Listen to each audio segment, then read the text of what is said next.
Once a woman decides to enter the nightlife scene and become a working girl, her list of options for a future life dwindles significantly. Often women will abandon career plans such as university or a normal job to enter the bar scene. These days, most girls are recruited online through social media and rationalize working in a bar for just a few months. But once the ball is rolling, it is hard to stop the momentum.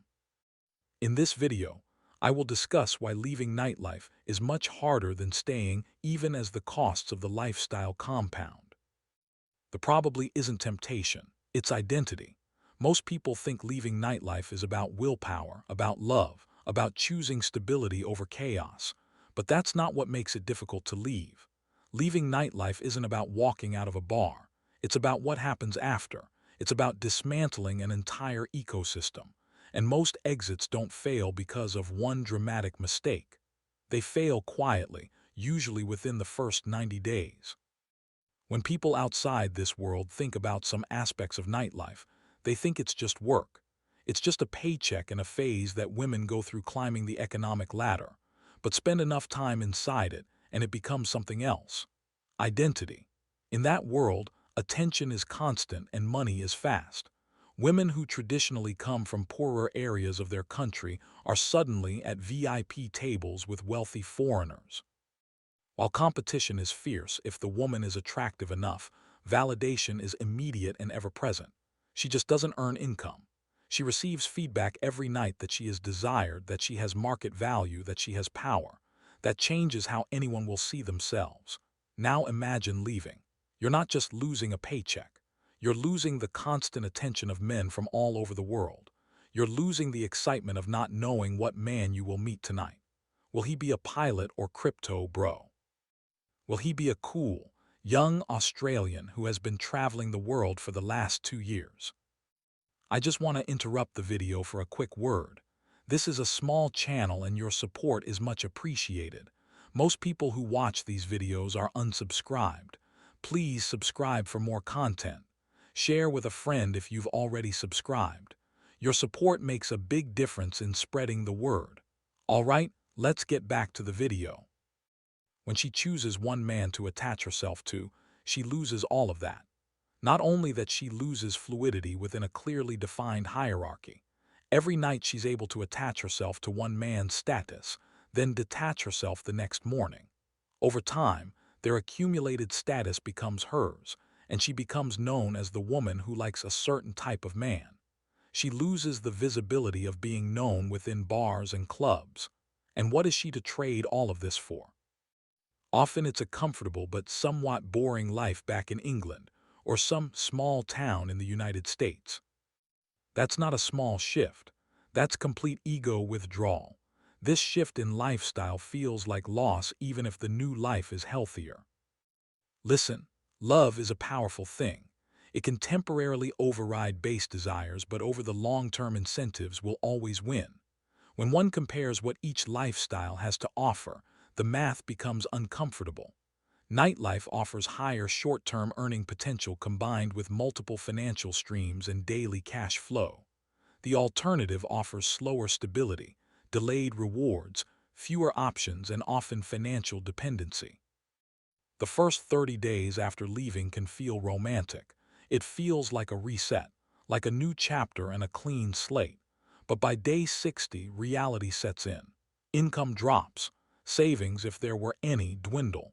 Excitement fades as uncertainty creeps in. By day 90, doubt appears, and suddenly she becomes nostalgic about her time in nightlife. This is where most exits collapse. Often it is a relapse, not a full dive back into the scene. But a relapse is enough for most men to pull a plug on the experiment.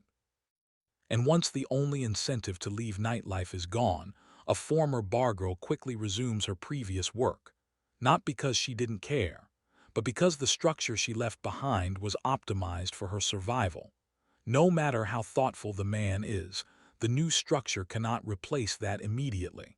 And that's when bargirls revert to what feels stable, even if it's imperfect. Working in nightlife is often a tribal affair. Friends work together. They protect one another from the dangers of freelance work.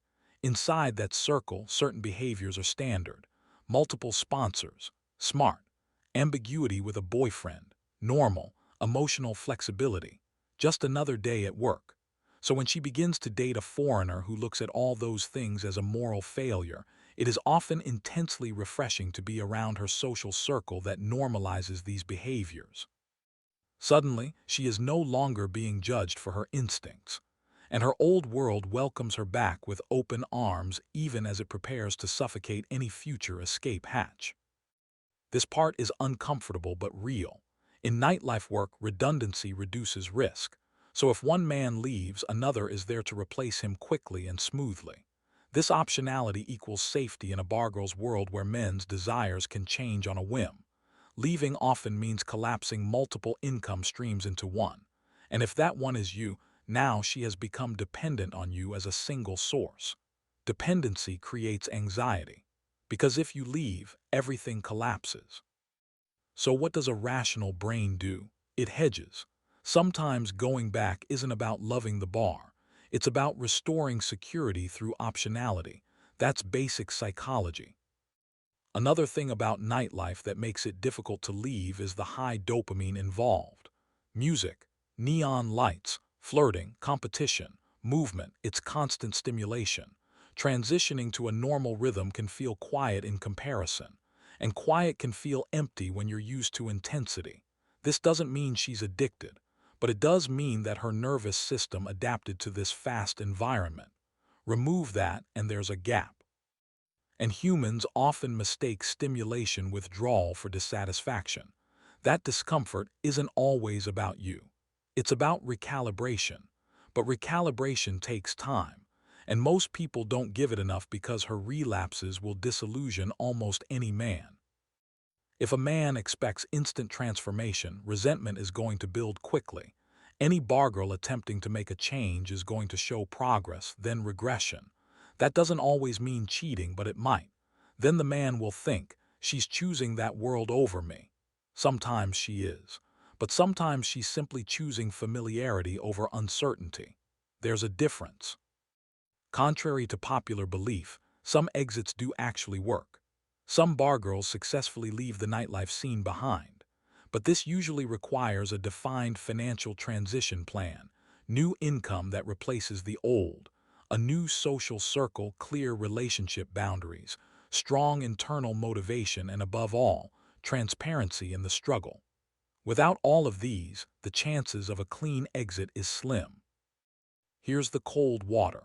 Leaving nightlife isn't hard because she lacks motivation. It's hard because of the system she's dismantling. It's more than income. It's her sense of worth, her safety net, her social tribe, her very identity.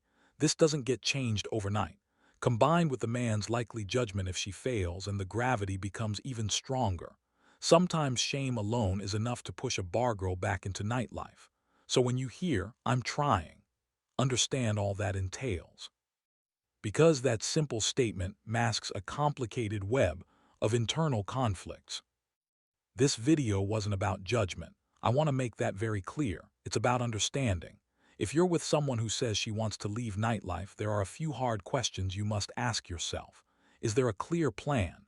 Is there replacement structure outside of your support? Is there internal motivation outside the relationship? Or is there just emotion? Because here's something you might not want to hear. Emotion starts the exit, but structure sustains them. That same emotion that led her out of the bar scene might be the same emotion that makes her re-enter. In the next video, we're going to continue this topic and talk about the 3 phases after a bargirl quits nightlife. We'll discuss timelines and where most bargirls fail. See you in the next one. Stay sharp.